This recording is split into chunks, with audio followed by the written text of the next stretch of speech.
Ito nga pala yung ice candy natin madaling lutuin. Step, 7 cups of water. Pagkatapos, pakuluan ito. Ispa tayo ng cornstarch, mga mamshi. At i-openan natin lahat ng mga canned goods. Strain na po natin ang fruit cocktail natin.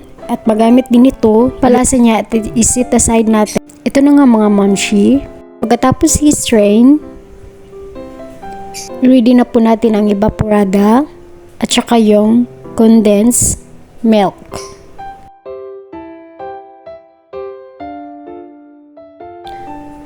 Pagkatapos po, mulo ang tubig, lagyan natin ng white sugar. Haluin po natin ng maigi po. Ilagay na po natin ang evaporada. Pagkatapos po, Pagkatapos ng condense po, ito na po yung last. Pakuluan natin. At habang napakulo po tayo, i-slice natin po natin ang fruit cocktail.